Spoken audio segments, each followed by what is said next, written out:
I'm Joy Vernon. I'm the organizer for the Greater Seattle Tarot Meetup, and we've been doing, as a lot of you realize, we've been doing this series on tarot and alchemy all year. Where we go from here is the Caduceus, the twisted Caduceus path will tell us.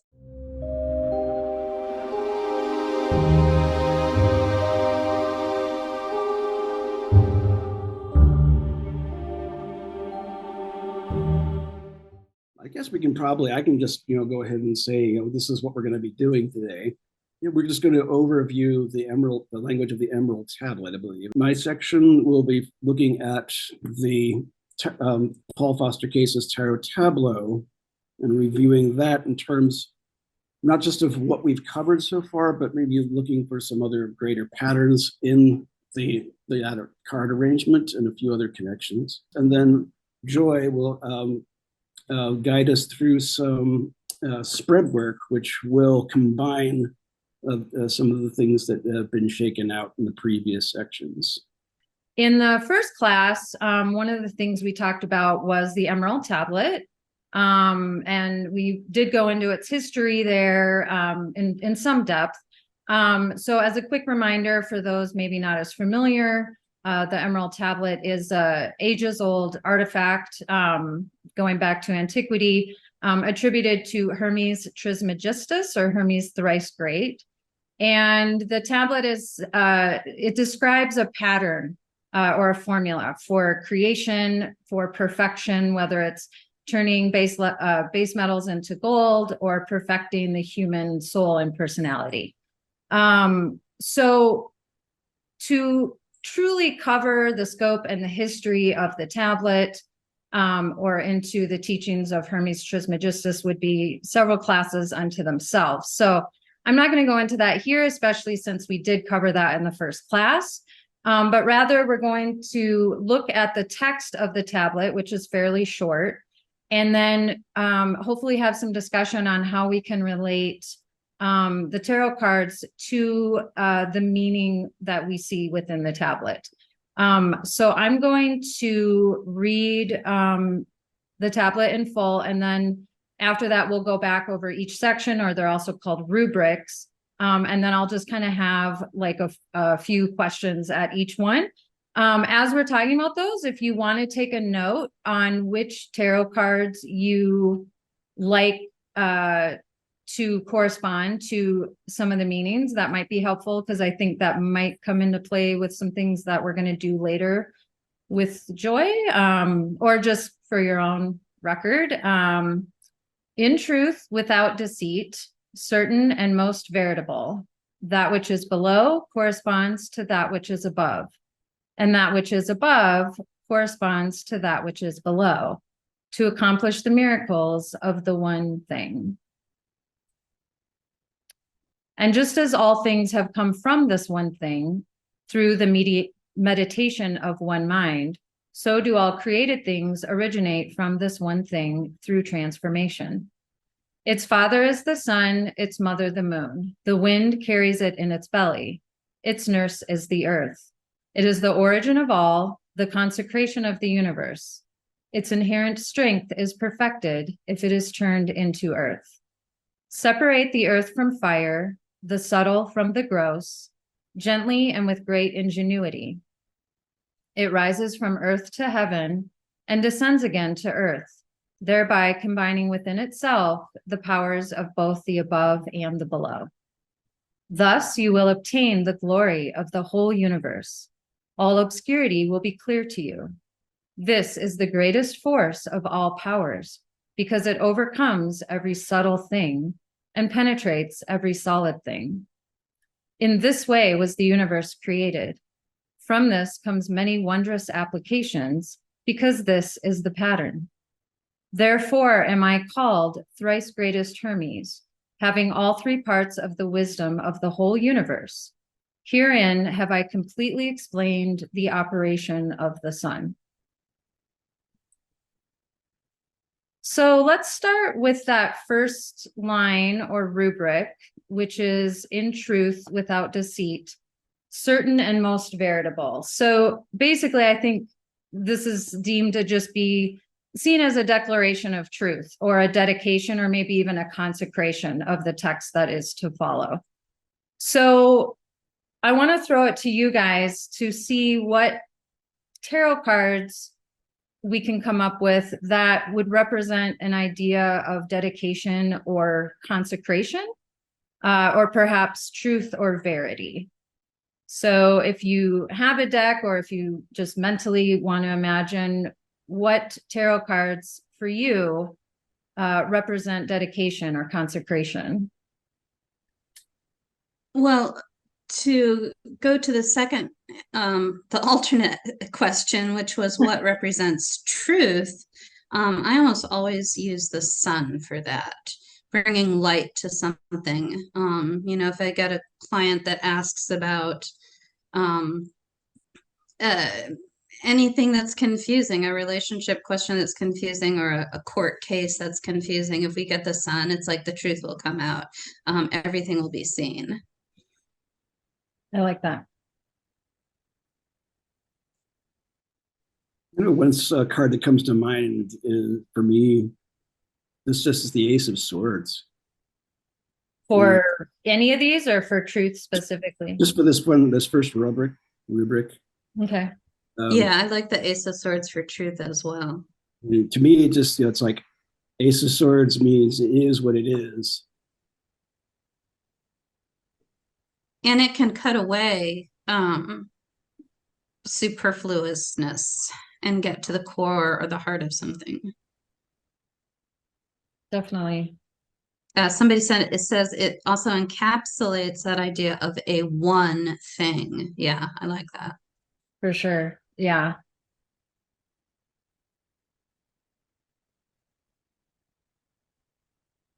Anyone Now, your else? other idea was about consecration, and I think I missed where you went from truth and equated that to consecration. Oh, yeah. I So might go to temperance maybe for consecration. that's kind of what I was thinking in Hauk's book. So for those of you also who are new, we've been loosely following a couple books by a writer named Dennis Hawk, particularly one called The Sorcerer's Stone. And so he has a lot of material regarding the Emerald Tablet. But one of his interpretations is that this first sentence really kind of sets a dedication or a consecration of this literal like text space. Oh, so the text is dedicated to truth. Okay, Yeah. got it. I see what you're saying. Okay. But yeah, for me, that temperance card, and also with the idea of verity, of testing the verity of something, would definitely be temperance. Yeah, Yeah. I like that. And with that fiery aspect to temperance, the consecration also works. So Yeah, and just testing too, the justice card always comes to mind as well. good, yeah. Other people are allowed to participate. It's not just Penny and John and me. Okay, I'd love to hear from anyone if there's any thoughts. And again, there's no right or wrong answer. It's just kind of what card to you might represent truth or verity or this idea of consecrating something. So we also have a comment here, the court swords. So any of the swords court cards speak to various levels of dedication to truth. Yeah, I would agree with that. That's a good observation. I'm looking at the high priestess. I see the high priestess, and partially because I'm concerned about in truth without deceit. If we just pay attention to it's the truth about something. Truth by itself, I'm not sure. That's kind of like too ethereal for me. Too. I can't get my hand on it. But the high priestess kind of has that combination of being able to bring that together. Probably because she's got a book in her lap. But Oh, nice. And somebody else here says she was just about to say the high priestess, thinking of the hidden truths. And that's really nice, because there is a strong distinction between just a true fact versus that much more complicated sense of how like people will say that, you know, a myth might not be factual, but it's true. Yeah. That there's an underlying truth to it. So that's and truth without deceit, and yet the high priestess certainly tries to remain a little bit hidden, a little bit veiled, and the idea of deeper truths being the most true, and yet at the same time the most kind of convoluted to arrive at in some ways. So deceit, I think, Will, that you're right, that that's a really interesting phrase to include there. Without deceit, and yet at the same time it brings to mind deceit. By its pure mention. Yeah. It immediately makes you question, wait, okay, not just truth, but truth without deceit. Wait a second, who's deceiving who? What's going on here? Right. Like, is that an oxymoron or what, or you know, not an oxymoron, a redundancy almost. Like I thought, yeah. Yeah, exactly. Okay. And I yeah, think you the can look at star, the star. but that's more Good. like universal truths. Yeah, I love that.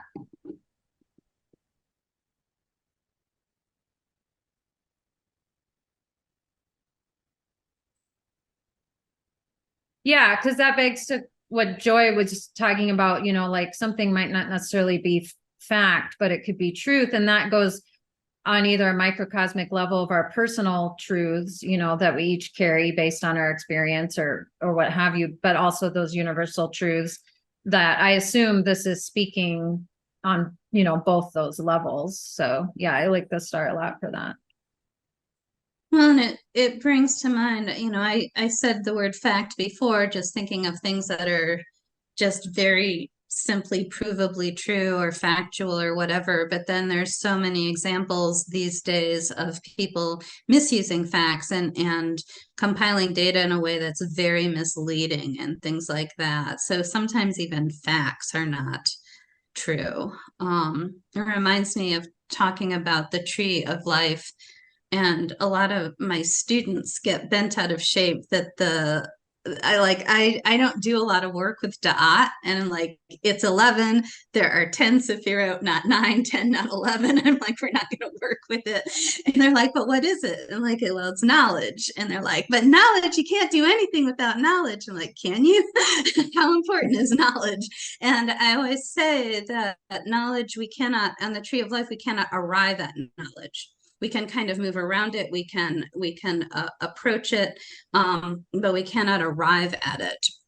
And I think that has a lot to do with the idea of the facts that can be true versus the facts that can be deceitful, or the way we understand those facts and eventually gain wisdom from it. But the facts themselves, we want to hang our hat on it, but we can't.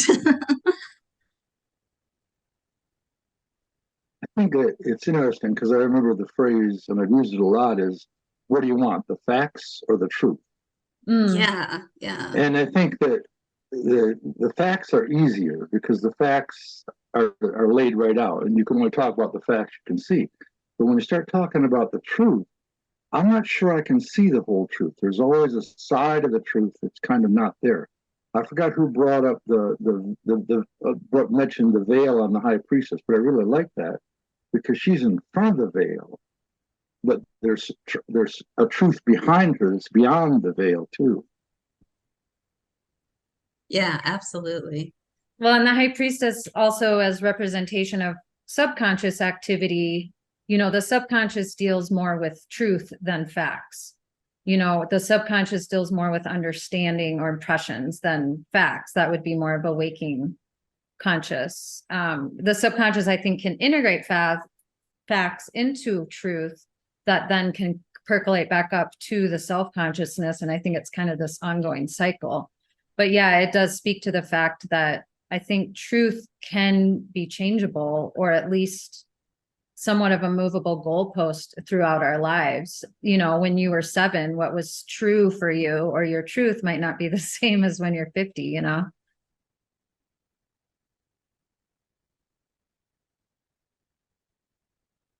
Okay, so if there's no more on that first one, I think I'm going to jump to the second rubric, since that one's a little longer.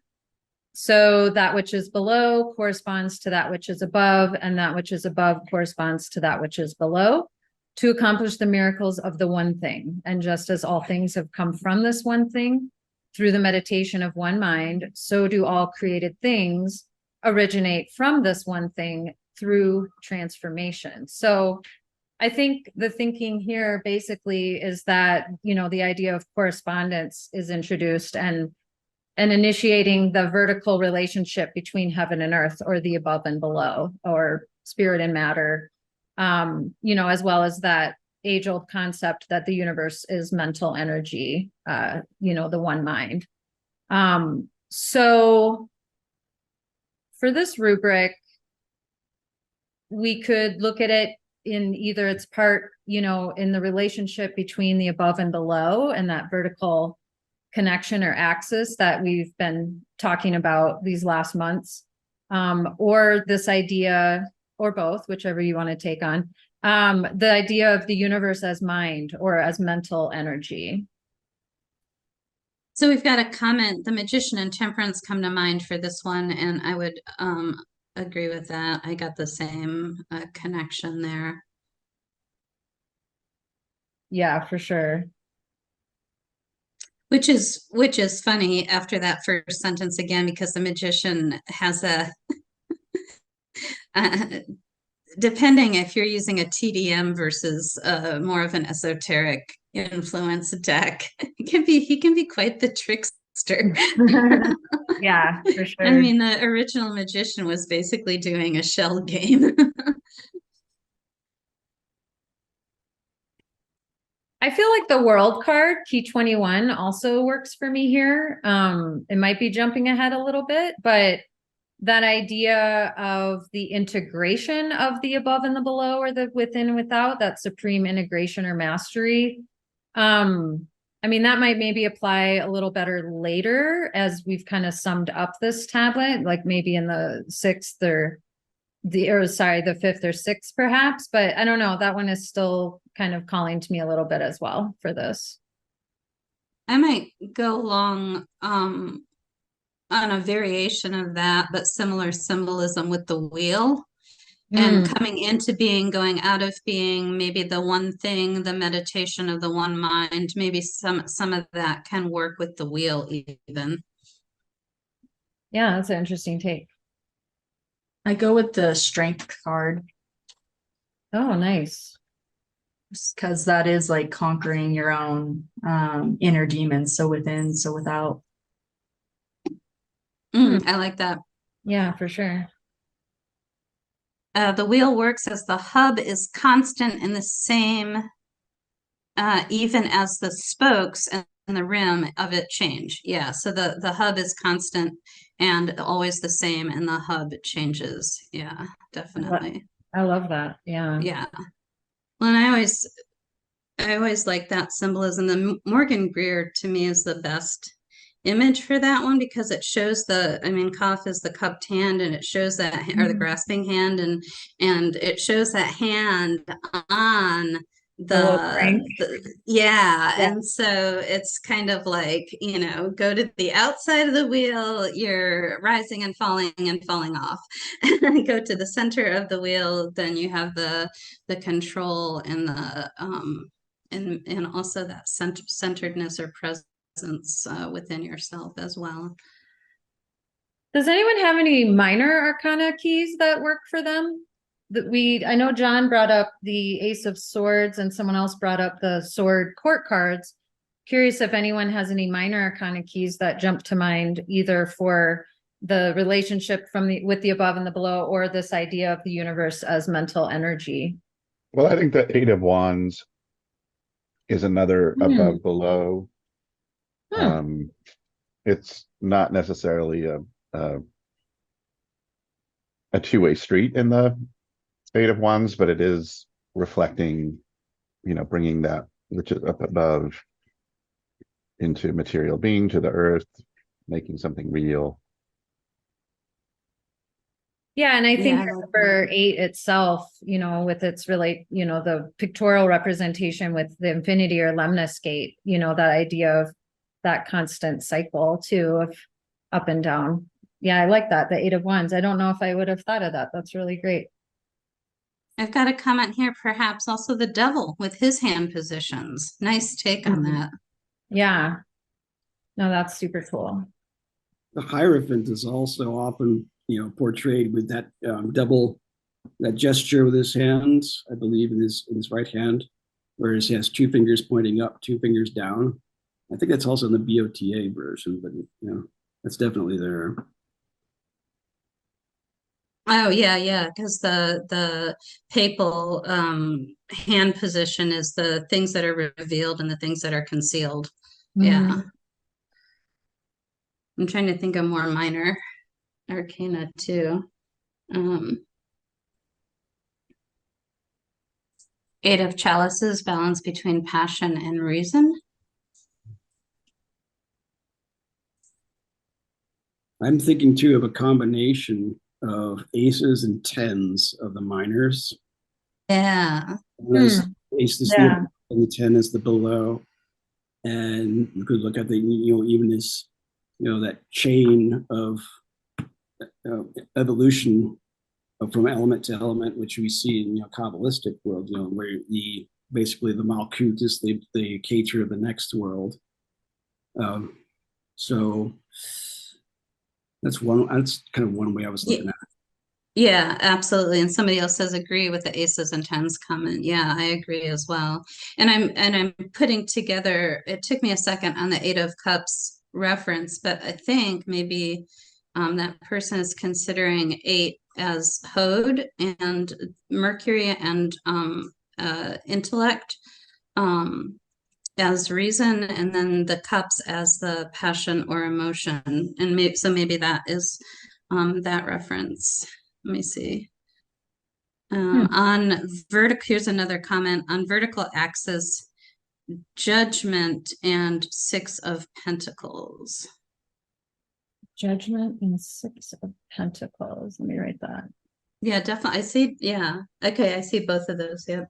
Yeah. Yeah. Somebody, I think it maybe is in Rachel Pollack's books, but I hear a lot of people talking about the 6s in the tarot. All of them show a taller figure and a smaller figure. Yeah. And I feel like that And came there's up always, recently. sorry. Sorry, I think that came up again in one of these recently too. That's funny. Oh, That idea of the interesting. taller and the shorter with the 6s. Yeah.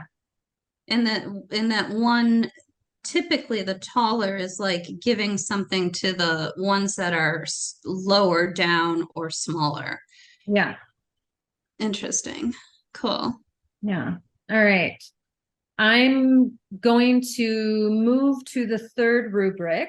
I think this one will be interesting. And I'm guessing probably a lot of responses.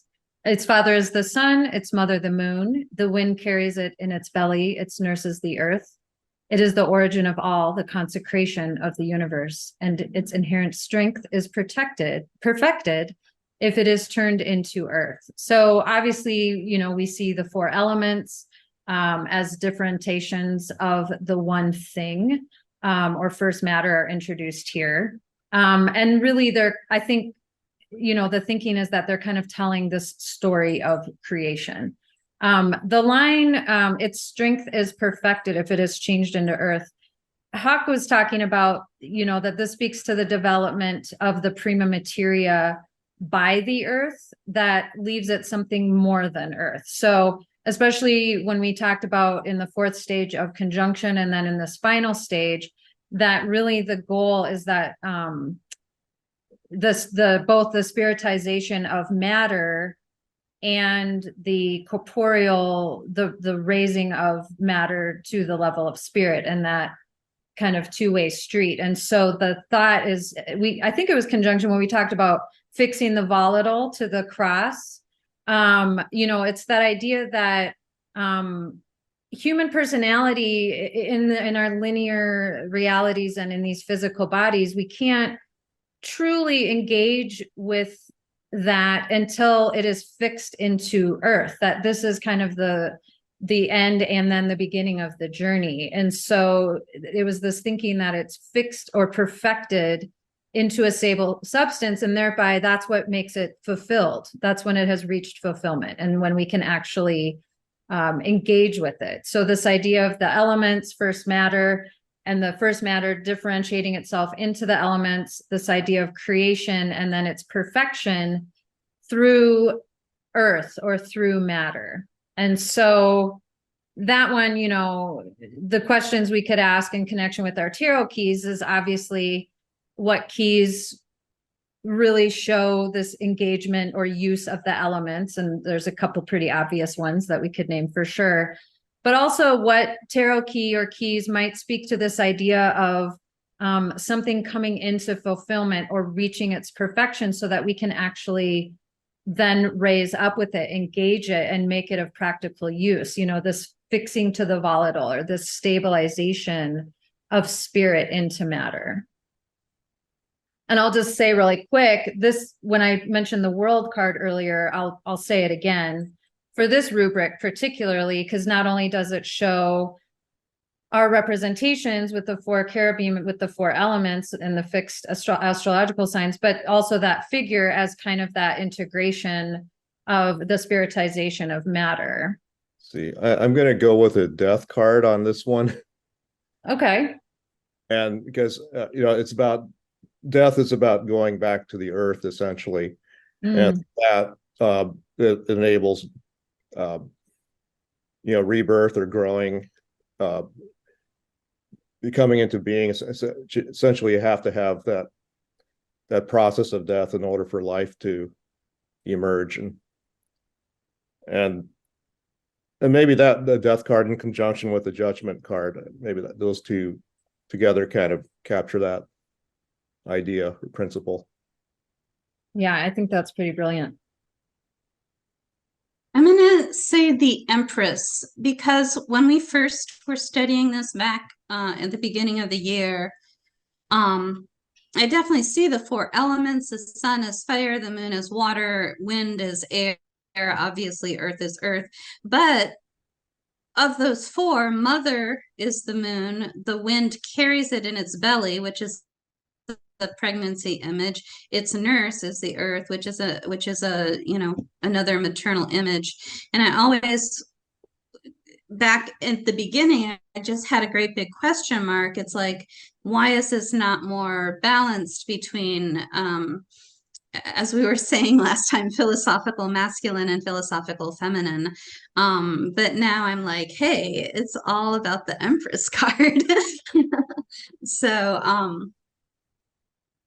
and I think a lot of that works with that. For sure. Yeah, in a big way, for sure. I hadn't thought of that.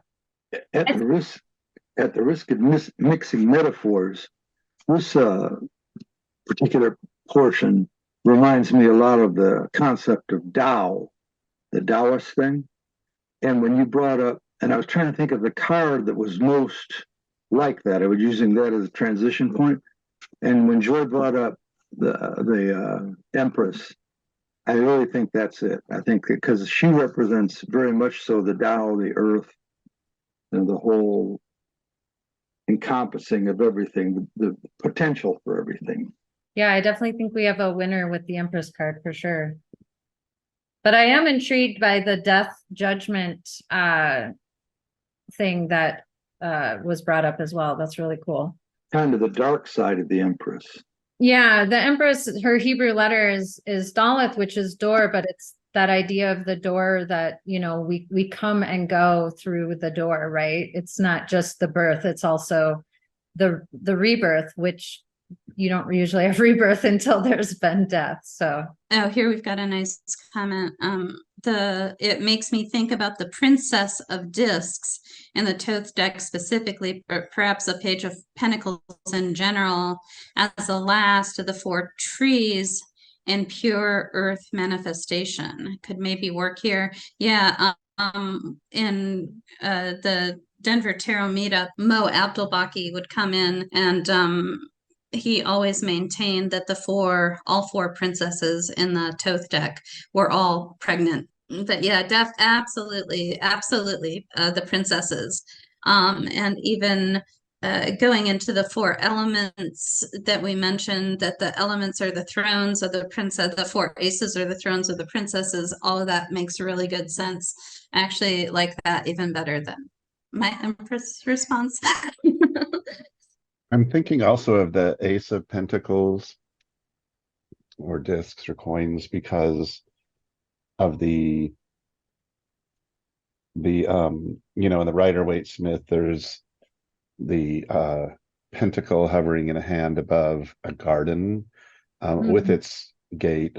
And I think there's a suggestion that the pentacle operates like a seed there.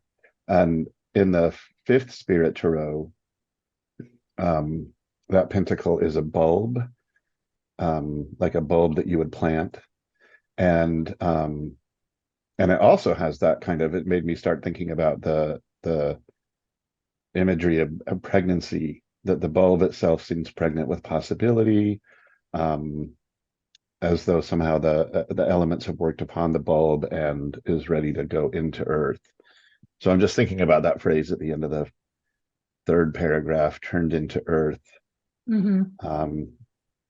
Yeah. That's really beautiful. I like, what deck did you say has the bulb?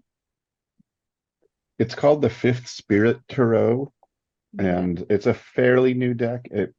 I think the original came out, I don't know, maybe 3 to 5 years ago, and then it was reprinted by a larger company. It was one of those Kickstarters that then was taken up by came out in its second edition from a larger press. Gotcha. Yeah, I want to go look at that. That sounds like a really neat representation. Okay. Separate the earth from fire, the subtle from the gross, gently and with great ingenuity. It rises from earth to heaven and descends again to earth, thereby combining within itself the powers of the above and below. So I think this one, I love the phrase with great ingenuity. But that idea of rising from heaven to earth and then descending again to below, this, so actually this whole rubric, it does refer to our last 3 stages of fermentation, distillation, and coagulation in their own way, at least according to Hauck. But the idea that this is the stage or the process whereby the conscious and the subconscious or spirit matter are initially combined. So thinking of our tarot keys again, either this idea of that initial combining of conscious and subconscious or spirit and matter, or just the above and below, which I think we kind of, some of that was probably talked a little bit about throughout this whole thing. It's kind of hard to not interject this idea of the above and below and the axis in almost every one of these rubrics. But just your own, what you're getting from this, your own sense, intuition. Does anyone real quickly have a card or two that they'd like to throw in for this section? I've got 10 of Cups. Condensation has risen and may fall again to create with new life. Children. Yeah. Nice. Good. That's really great. Yeah. Yeah. Judgment and the Tower. Judgment. Nice. Judgment for rising from the earth and the Tower for descending. Oh, I love it.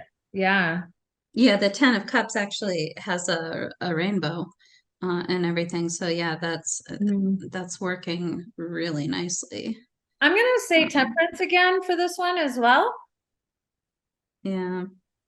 Temperance can do all. I know. That's my default Temperance. Yeah. Okay, Temperance. You guys understand alchemy now. Yeah. See you in January for something new. Temperance has it all. Yeah. Well, that's what Aleister Crowley had in mind when he retitled the card Art. Mm-hmm. Yeah, use, for sure. attempting to express that, whatever processes or what the whole goal of alchemy is in that one card. Yeah. Yeah. Okay, so we have 10 of Cups, Judgment and Tower, Temperance. Any other one or two before we move to the final two? Or sorry, the final three. The last one is pretty short, but okay. So fifth rubric, thus you will obtain the glory of the whole universe. All obscurity will be clear to you. This is the greatest force of all powers because it overcomes every subtle thing and penetrates every solid thing. So this is kind of getting into that area of like the development and the effects of these processes that have been described thus far. Overcomes every subtle thing and penetrates every solid thing. I guess first we have to think, what does that mean to us?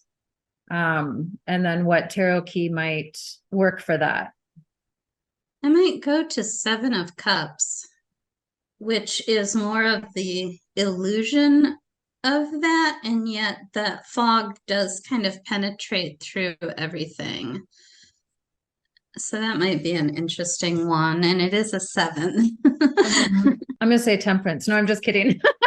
I'm actually not gonna say Temperance for this one. I know, I was thinking the wheel. Yeah. But I am gonna say the World card again. This one I do actually link to that a bit. Well, what about the phrase all obscurity will be clear to you? Does that in itself have any connection of a key, minor or major? There's something about the Queen of Swords that speaks to that to me, with that very upright sword and the upright posture. If I'm remembering the RWS version, the queen is seated on a throne, but is sort of up with the birds in the sky. So there's this kind of clarity of vision. I don't remember if there are clouds in that card and where they are, but I do think of the Queen of Swords as being a principle of clarity, of surmounting something and being able to discern something. Something about penetrating and overcoming seems to speak to that card too. Yeah, I think that hits the nail on the head for sure. Okay, our sixth, in this way was the universe created. From this comes many wondrous applications because this is the pattern. So wondrous applications, transformation, transmutation, that this pattern or process that's been laid out actually has an application. It's actually something that we apply to our lives, and that applies to us. Somebody says wondrous applications reminds of the Seven of Cups as well.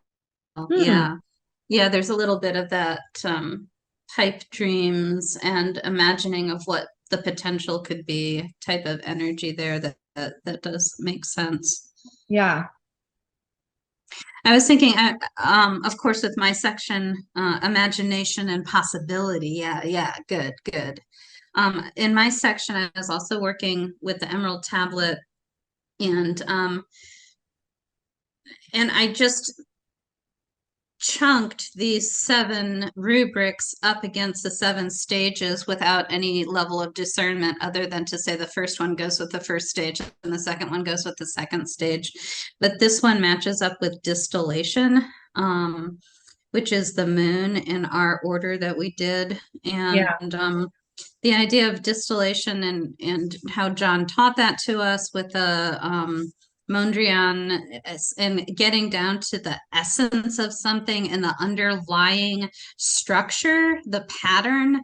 I think that one actually matched really well with its corresponding thing.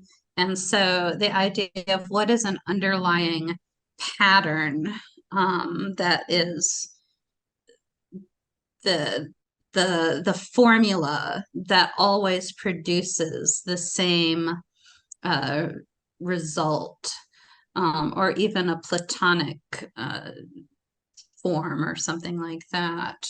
Eight of Pentacles. Yeah, yeah, yeah. That's funny. I was just about to say that, actually. I mean, it literally shows, at least in the RWS, someone actually describing a pattern, the pentagram, onto these coins, applying, you know, everything thus far, applying this wisdom, experience, patient, everything, you know, to actually create this thing, this tangible thing. And somebody adds Three of Pentacles, both speak to work according to a pattern or method. Yeah. Yeah. Great. Yeah, that one is everything I have is minor arcana. So that's interesting. Well, it's interesting that now that we're actually talking about application, you know, that our minds jump more, you know, to the less archetypal, bigger energies and more these like, actually, how does this actually work in our lives? You know, minor arcana. I love that. Yeah. Okay, so I'm trying to be mindful of time. Sorry, this was going great. I'm glad everyone had a lot to say. So this last line, therefore, am I called thrice greatest Hermes, having all three parts of the wisdom of the whole universe. Herein have I completely explained the operation of the sun. So I'm curious about the phrase operation of the sun. What you think about that, and then just real quickly a card or two that might come to mind for that. Does the actual sun card apply to this? Does anyone think? I just went straight to the Hangman because he represents the glyph for the great work. Cool, yeah. Maybe the lovers here. Totally. I'm just thinking of that three parts of wisdom and the three figures on that, and there's some above and below action going on there. I love that. Okay, we've got a couple comments. Hierophant for thrice greatest Hermes. That's from John. Nice. And Emily has Death, Temperance, Sun all have a sun on them. Oh, good. Yeah. I like that combination. Death, Temperance, and the sun. Oh my gosh, perfect. Perfect. Very good. Well, I made a little list of some of the stuff that was thrown out. We'll see if we can apply this later, but obviously it gave us a great new way to kind of engage with the sometimes, you know, different or unique phrasing that the Emerald Tablet provides. So thank you guys for all your great insights. That was awesome, Penny. Thank you. John, are you up next? So I guess the only thing I can say to start off with this is probably strap yourselves in, because this is going to be taking this whole tarot connection to another direction. So we'll be looking at some correspondences that have been developed both by, in terms of what William Hauck writes and what Paul Foster Case writes. And we've been looking so far, I mean, at the overall, you know, as in terms of like, you know, going things through operation. This time, I think we're going to be spending a little more time with the rows in the Tableau. So without any further ado, let's go ahead and get this party started here. You gotta have a title page.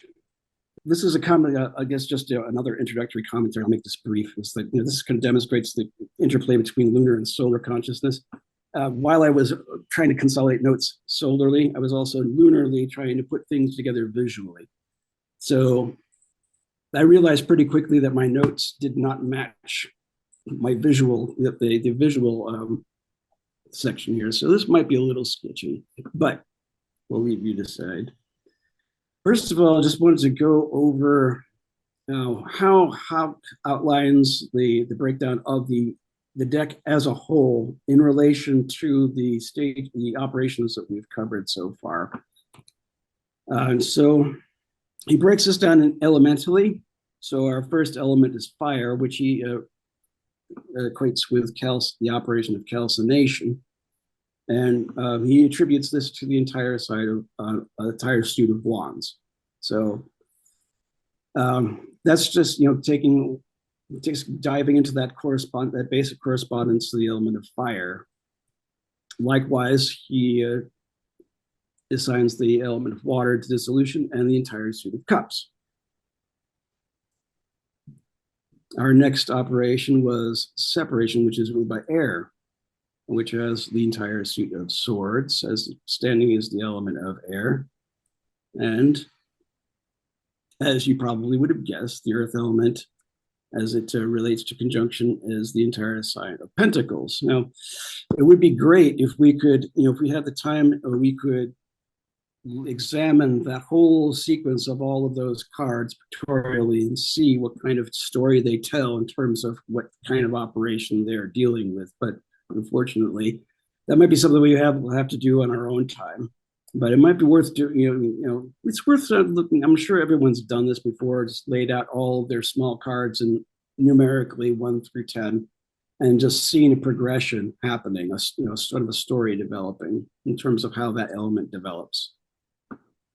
So with our 4 elements comes our first 4 operations, which are primarily concerned with the transmutation of the self, the containment of what is contained in the individual.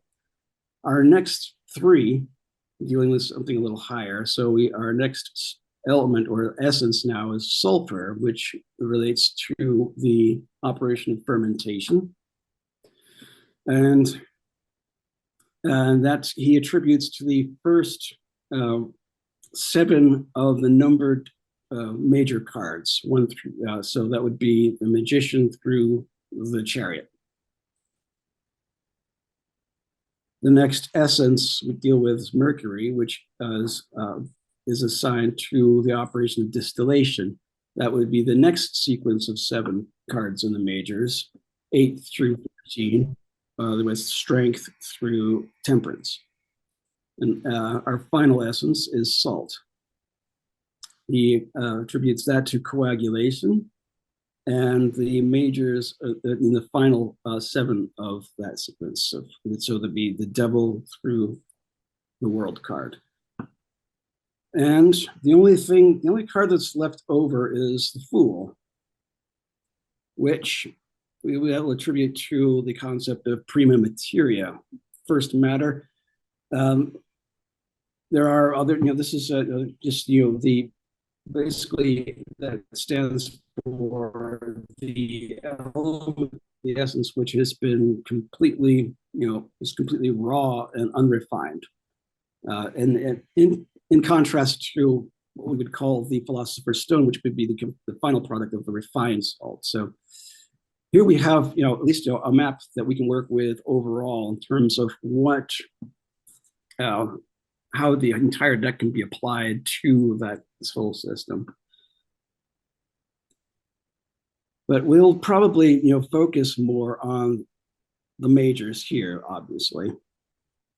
So we have our first row in the tableau, which is the magician through the chariot, going on the top level. Underneath that, we have the next set of 7, strength through temperance. And then lastly, we have the devil through the world card.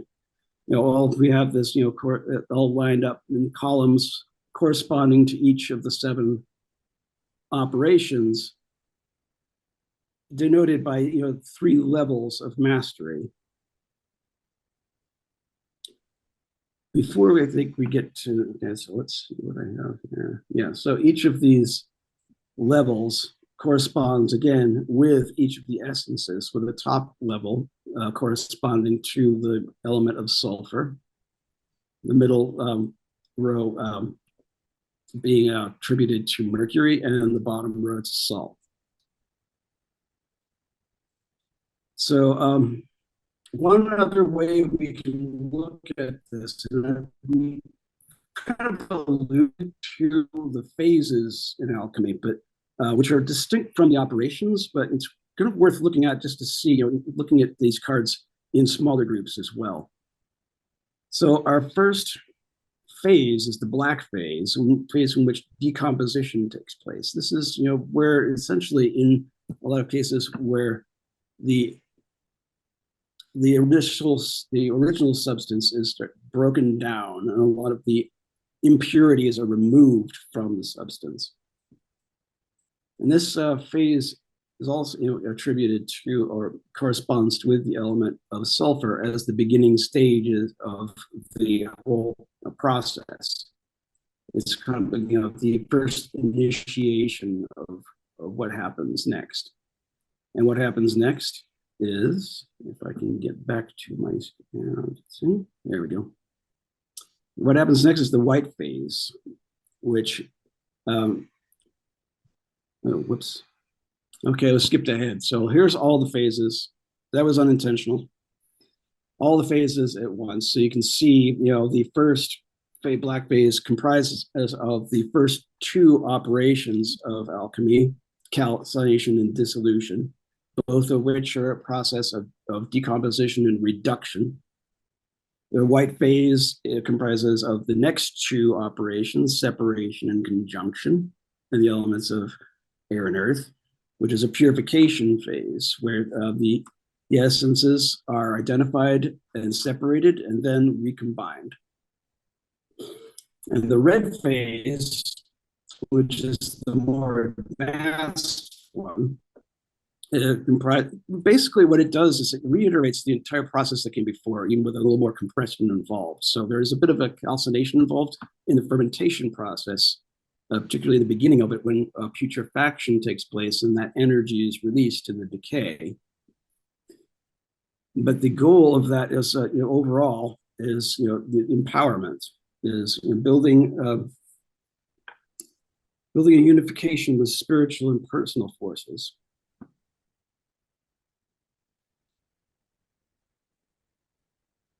So we probably might be worth just lingering here for a couple of seconds just to appreciate the cross influences of these elemental and essences, where you have, like, in the black, for example, at the top row, even though you take the magician, the top row, first card in the black phase, it's all very much a very sulfur heavy type of thing. It's it's like almost like all the sulfur is needed to just kick this whole process off.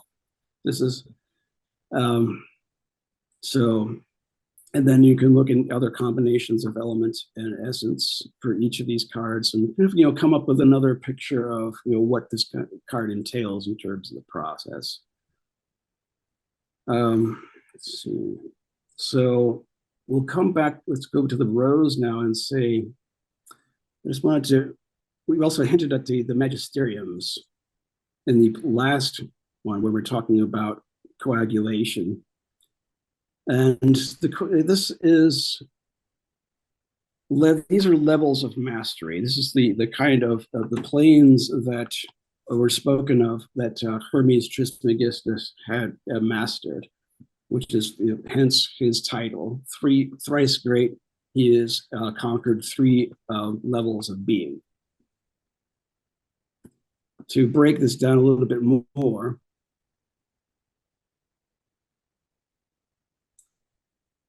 we'll just outline what these operations entail, or what these magisteriums do entail.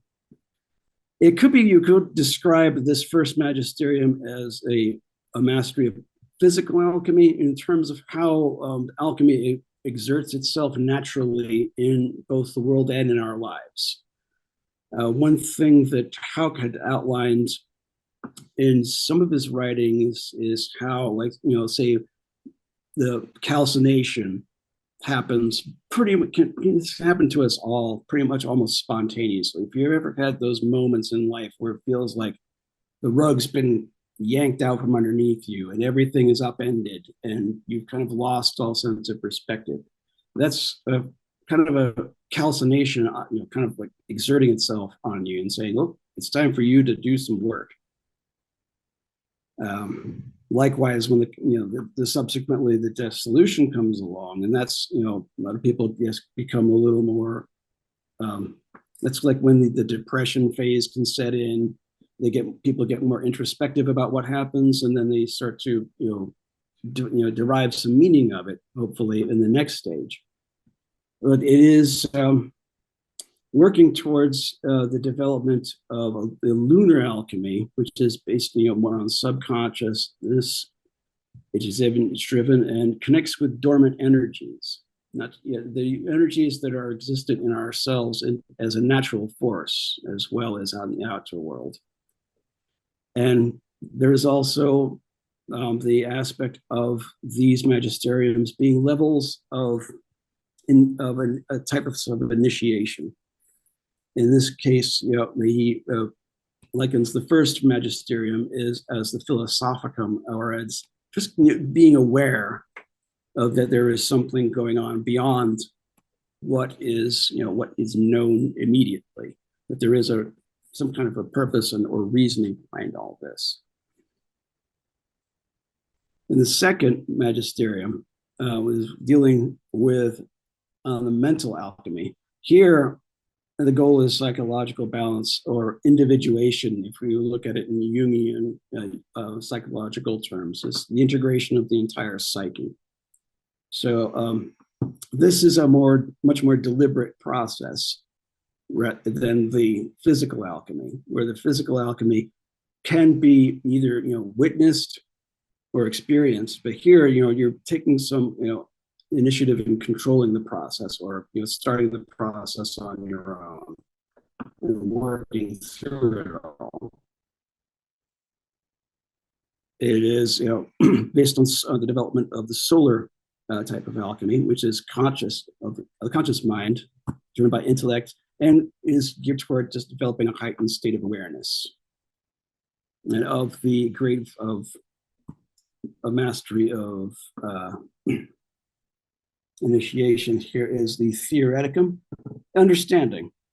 I think you're kind of like harkening back to like when when Joya was talking earlier about that progression from knowing to understanding to wisdom in the Kabbalistic sense. We're kind of working in the same kind of progression here in terms of these magisteriums.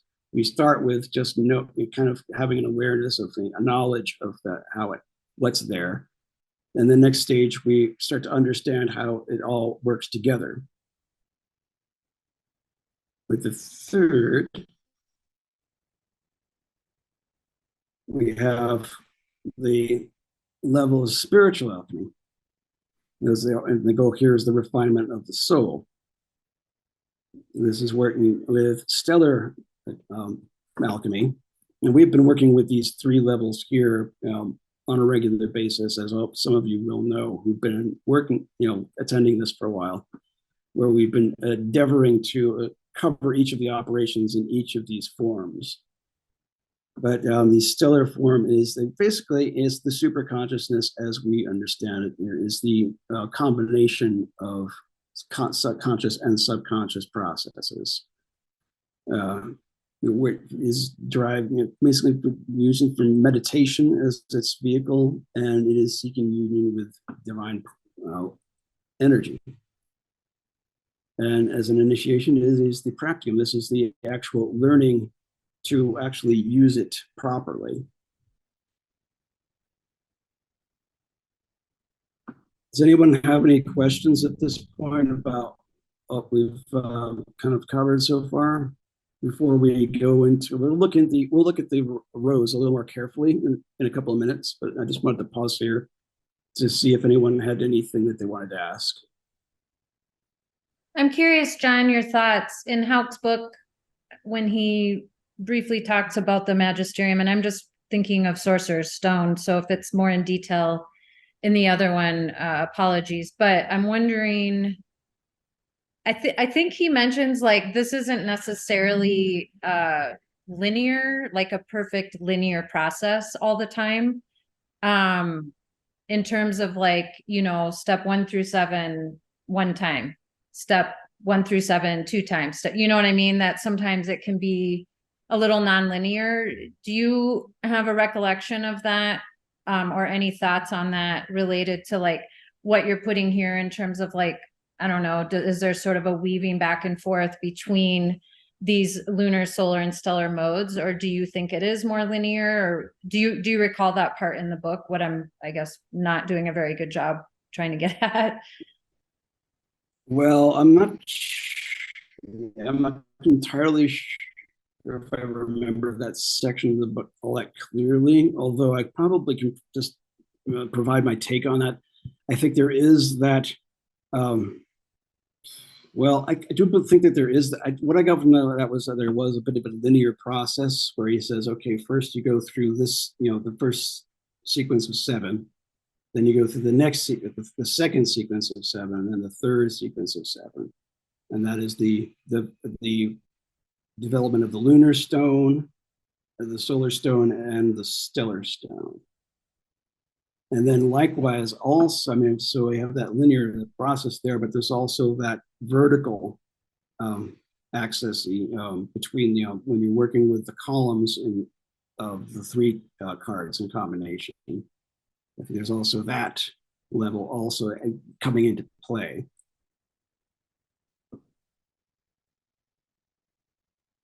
Okay, thank you.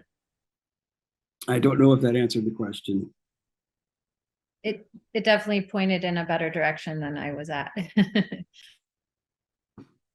Yeah, my interpretation of what he wrote was that it says kind of a linear sequence that you need to go through that sequence, and as the emerald tablet outlines that this is the way it's supposed to go in this order, and you do it at 3 times at 3 levels of achievement. Let's get a little more in depth with this first column here.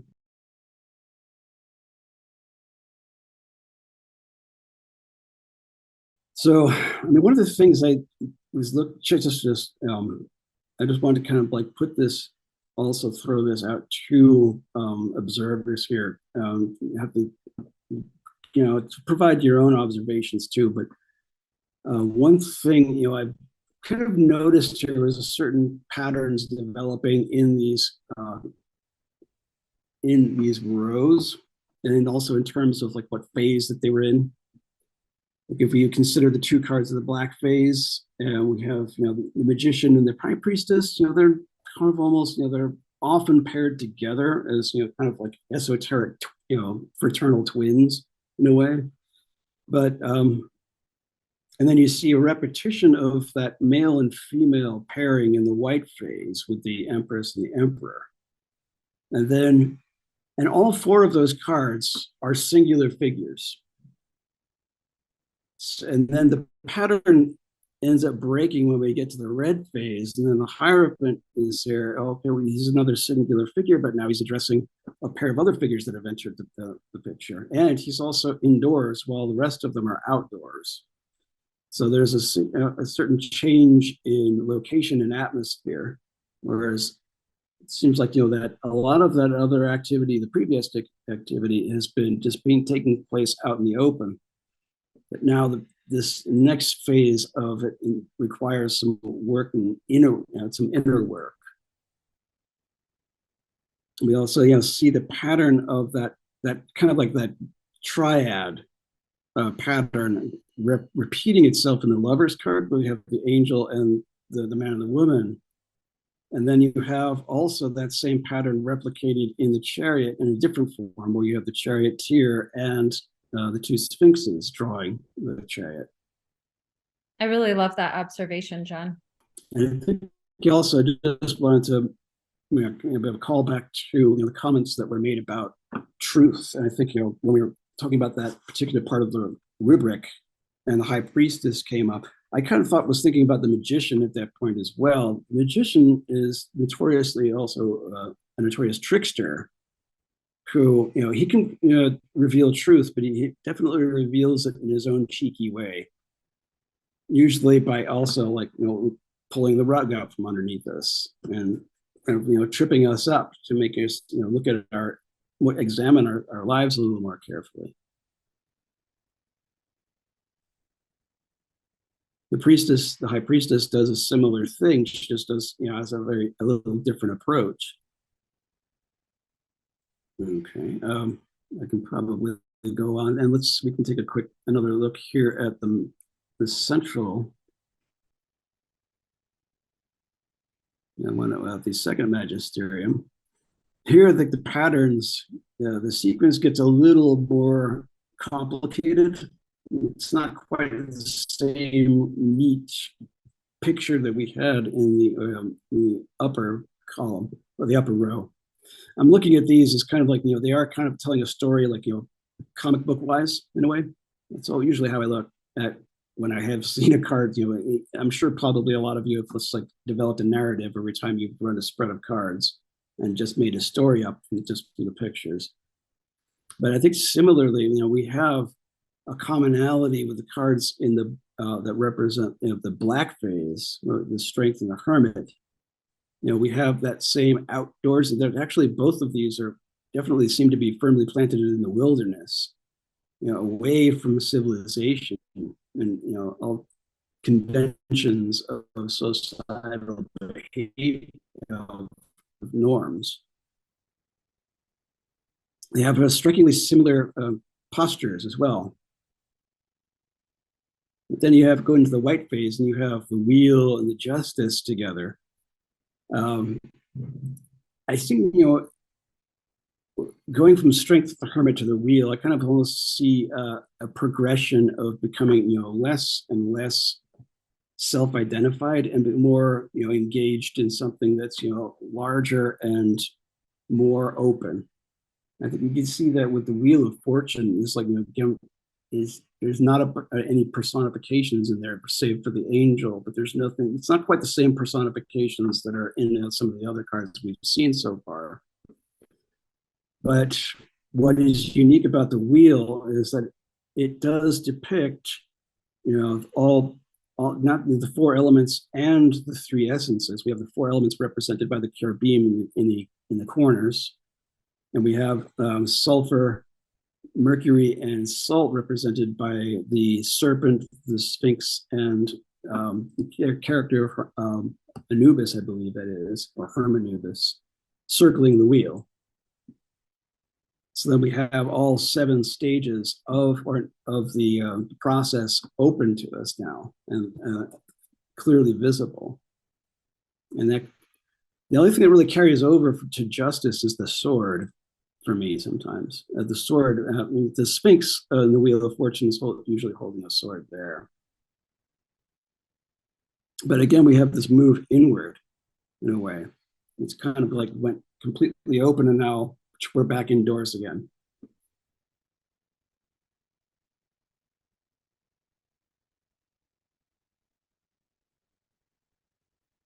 And with the last sequence in the red phase, take a look at what happened, where if you look at that halo in the Hanged Man, and then take that to the sun rising in the Death card, and then the halo in the Temperance card.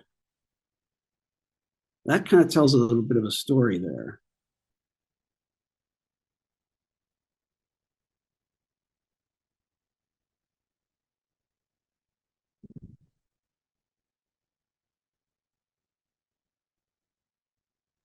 And with the positioning of those halos, it's a very like below and above, or above and below representation. You definitely get a sense of like that fermentation process with the Hanged Man, where you have, you're just kind of surrendering to the process in a way. The Death card is often cited as also like a reference to the putrefaction phase of that. However, I think with that, it's a little more, I find a little more going on in the Death card in terms of that. And yes, it applies to distillation. It is, I think, acts as a bit of an intermediary between the stages, between the Hanged Man and the Temperance. It's almost as if, in the Hanged Man, you're still have that body, but then in the distillation process with Death, the body is now it's just been temporarily disposed of. And that's kind of what happens through in this process. You are separating the spirit from the body in the process of distillation. And then it comes back together again in a new body in coagulation.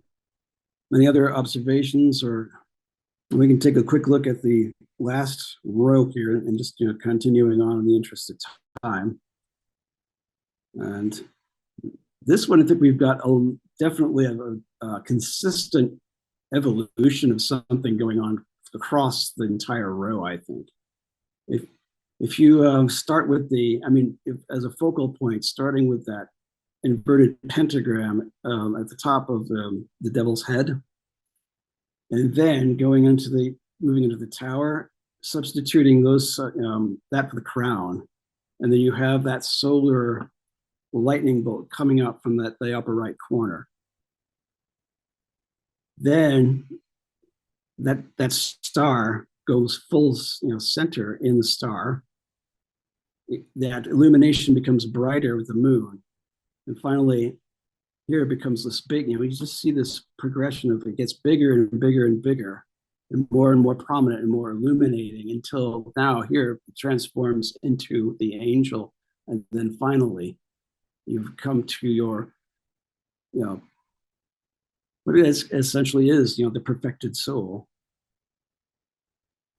This one just visually has an elegance that maybe the other rows might not obviously have, in the way that all the cards except for the two on the end, the devil and the world, all show beams, or like you said, this illumination or body of light in kind of growing.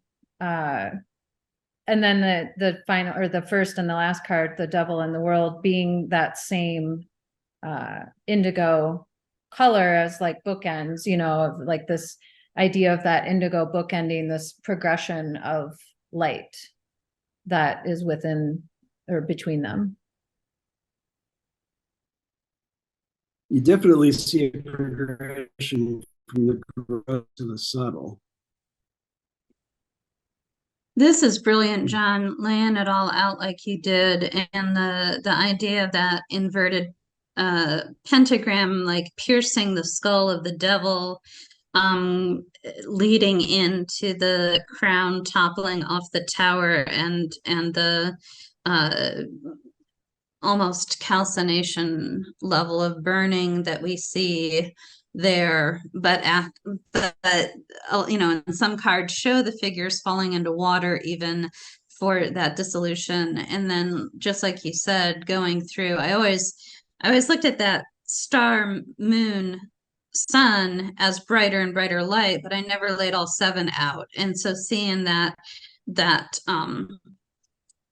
break the skull, set it on fire, shine that inner light brighter and brighter, resurrect, and then that final circle just totally centered. That spark of light that was broken into, and the devil is now this gateway for this new soul to come through. It's really phenomenal.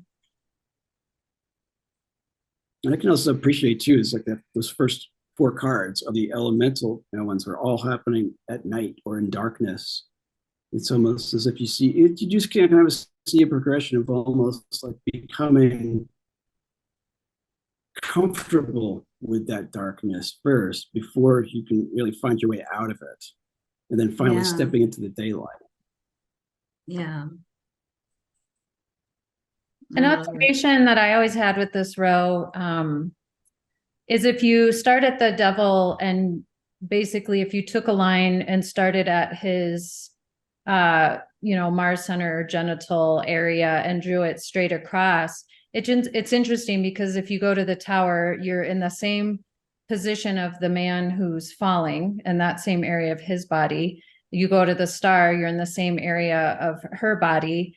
But then once you get to conjunction in the moon, then you're at the mouth, or what's supposed to be like a howling wolf, right? And then that same line then now is at the heads, or more of like the higher consciousness of the figures in the sun.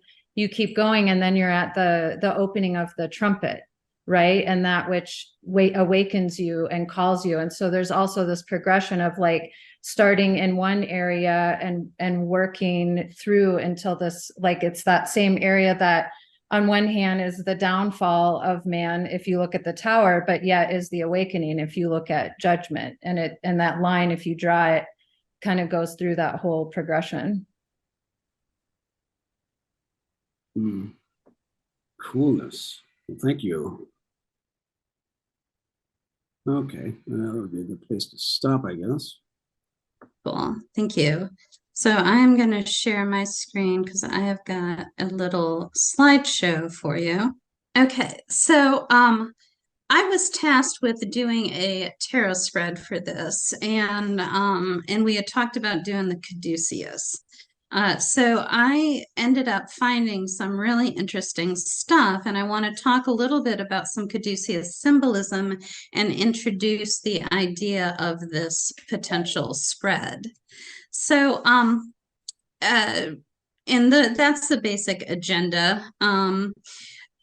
First of all, as I was looking up information, I found this story, which I've come across before but had forgotten. So it's a really good story to remember in terms of a potential origin of the Caduceus.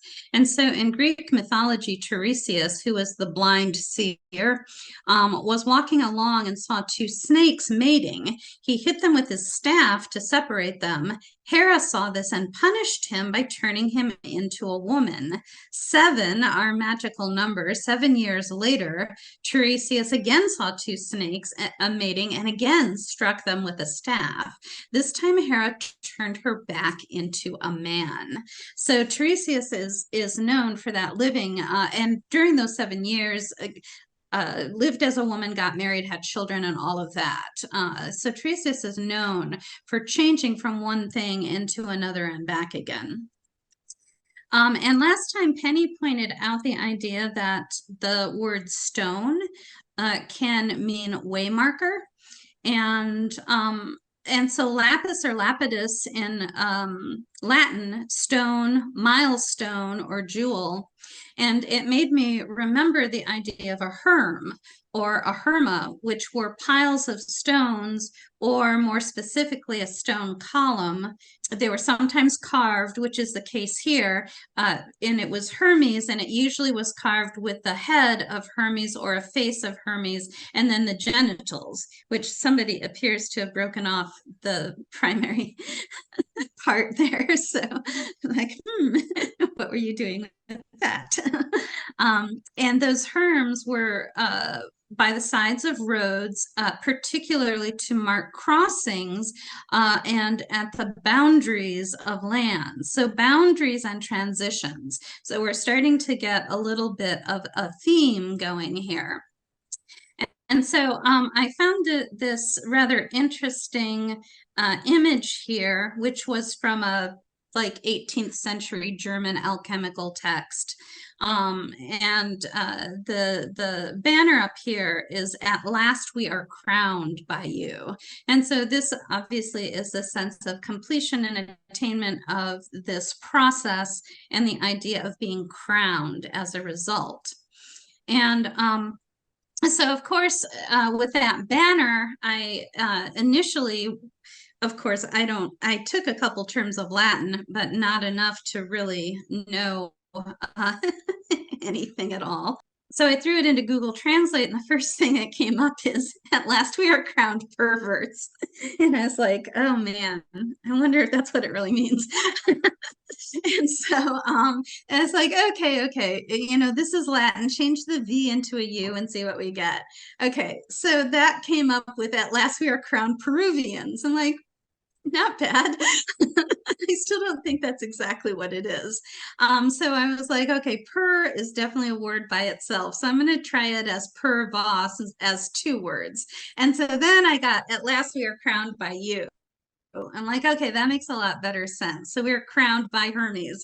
And we talked last time about how any coagulation image almost always shows Hermes or Caduceus at the very top, that it is like a release of spirit or a descent of spirit, but it's always coming up above. And so, but then I started thinking, well, the word tandem is 2, and it's translated as "at last, eventually, or at length," but it also means, of course, just the word in English, 2 together, or one in front of the other, like a tandem bicycle. And so I was like, okay, so, you know, Latin is famous for its puns. And so just translating a phrase usually does not get you all of the understanding of it. And so maybe there is this, and I don't know if tandem meant that back during Latin times, but certainly in the 17th or 18th, I think it was a 1700s, 18th century. I would think that tandem would mean two by then. I'm not sure. So anyway, I was like, and Hermes is known as an androgyne or hermaphrodite, having two sexes. Even in the illustration, we see the two faces. And so I'm like, maybe there's more to tandem than just the idea of at last. You know, maybe both, we are crowned two things by you. And then I started thinking about pervert. I'm like, is that really as far-fetched? It sounded just like a joke or something, but I looked it up, and of course the word comes from the meaning comes from the word to turn. And so I'm like, well, wait a second, to turn as into turn at a crossroads, or maybe to turn into something different. So maybe we truly are crowned as perverts as we come through this entire process, and we're able to turn from one thing into another. So Hermes marks the way, the boundaries, the crossroads, and it brought to mind the idea of where are we going, what are we turning into, and with the tandem, who are we going with? And of course, I would have loved to do that as a discussion, but I'm going to move forward instead. I do think that the two refers to two parts of us. Just as Hermes here has two faces, I think that this is referring to perhaps a material part of us and a spiritual part of us.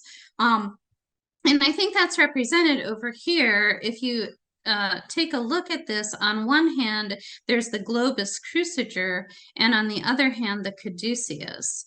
And the globus cruciger does have the cross and can represent the spirit ruling over earth. However, it's also simply a sign of temporal authority, and we see the emperor holding that. And so the idea of just this is authority on a material level, on a temporal level, whereas the caduceus is more of a spiritual or elevated transformation process. And then of course the crown is above, and even the sun itself, because only 6 of the planets are up on these pilasters here, but the sun is above the head. And so you know, that to me was very telling in terms of crowned with light, crowned with truth, and so on and so forth. So we also get so I laid out this whole thing, and I wanted to, and we specifically had talked about this in our preparation, that the caduceus can be mapped onto the 7 stages. And so you start with where the tails cross here as 1, and 2 is where they swing out wide, 3 they come back together, 4 they're apart, 5 is the last stage of together, 6 we get the 2 heads, and then 7 is the wings above, or even just the orb-shaped tip of the caduceus. And so again, starting at the bottom with 1, we get Saturn, calcination. It's in the blackening stage. two, and the fact that that comes together, the blackening phase is about finding that sense of who are you, that's releasing the things that aren't true. Did seem like that made good sense, and Jupiter with this expansion here, and dissolution, the idea of kind of blending into everything, then coming back 3, it is separation, which seems like it maybe should be one of these, but it is a phase where we go from the 2 black stages into the next white, into the white stage. So it is a transition point. And so the crossing there makes actually really good sense. Number 4, Venus as conjunction in our first level of whitening. I guess it's our second level according to John's. There's different ways of dividing it up. There, number 5, we transition now from white into red. That is where they cross, another transition point. So these 3 end up being kind of transition points. This is where we transition into starting the cycle, and then transition from black to white, transition from white to red. And then the 6, the moon distillation, reddening, where the heads are apart. And then 7 is the sun coagulation, and that's the wings. And so I had this entire table worked out. I copied this. I didn't want to type up Hauck's translation, so I just copied the Isaac Newton translation, which is the closest to Hauck's, I believe. I do want to point out a couple things that are relevant. The word mediation is used here. Hauck uses meditation. Even though his book is full of typos, this is not one of them. The different source texts, and there's a footnote to this effect in the translation I had, did state that some of the source texts say mediation, some say meditation. And then Hauck in the sorcerers, so this is the 7 rubrics, and they're just, like I mentioned earlier, they're just plopped one by one and associated with the planets and the stages. Hauck actually talks about these a little bit in the Sorcerer's Stone. He doesn't mention it with calcination or dissolution, but he does go on with the others and gives a quote from the tablet that matches the stage. Which are a little bit more logical. I always think it's very useful to practice something like Venus's conjunction, but it starts with the word separate. It's like, that's not logical, but what can we make of this? Unfortunately, we don't really have time to explore any of that. So here's the spread, and I call it the crowning of the 7 stages tarot spread. And what I thought is that we could do these 3 card spreads, card 1 being the globus cruciger on the left, or the temporal or material side, card 2 being the right, being the transition and evolution, the Caduceus, and then card 3 being that crown of spirit. And so my vision was to go through each phase or each of the 7 stages and discuss it with the Emerald Tablet, discuss what Penny's card had come up with, and then apply, and then do this 3 card spread for each stage. So we would do, what is calcination on the material level for me? What is my transition into it on the Caduceus side? And then how do I crown my calcination with a 3rd card above? And so, of course, we would go through all 7 of those, and it would be great if we could, really do it and share and discuss some options and things like that. But I do have a copy of this that I can put in the chat. I want a t-shirt that reads "Alas, we are crowned perverts." Yeah, I do too. Okay, awesome. Let me find that handout to share with you guys. It's always a part of the definition of pervert too includes that it is something that has been altered from its original intended purpose. Oh, interesting. They do use qualifiers as saying, corrupted, and there's the implication that it's ruining it, but I think in Right. this instance we can say, it's just an altering of the original. Yeah, I like that. And once I really thought about it, I'm like, wait, let's reclaim the word pervert. It's not that bad.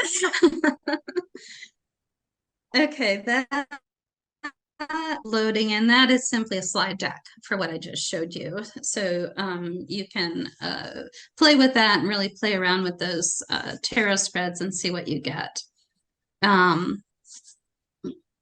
Joy, and that was awesome, Joy. I'm wondering if that whole vision could literally be like a whole class unto itself, like a one-off, because well, only if we do your thing as a one-off class. But like a future, I love what you did with that. Yeah, especially everything you were gonna, obviously probably go into further on the Caduceus and the points where it met and the points where it's apart. Like, I think that right there is just rich with some symbolism if you're looking at those stages. Yeah, I think so too. Oh, somebody's already doing their spread. Yay. So somebody got Lovers, Magician, and Strength to start off with. Oh, fabulous. Oh, wow. I think that's somebody that's been with us the whole time. So yes. So somebody's definitely like gotten their enlightenment. Super great 10 months going through all this. Yeah, it's been fun. I learned so much. Oh my gosh. Crazy much. Yeah. Very much enjoyed these classes. That's awesome. That's great to hear. Cool. Well, thank you so much, everyone. And we're glad you enjoyed it and really appreciate all your insights.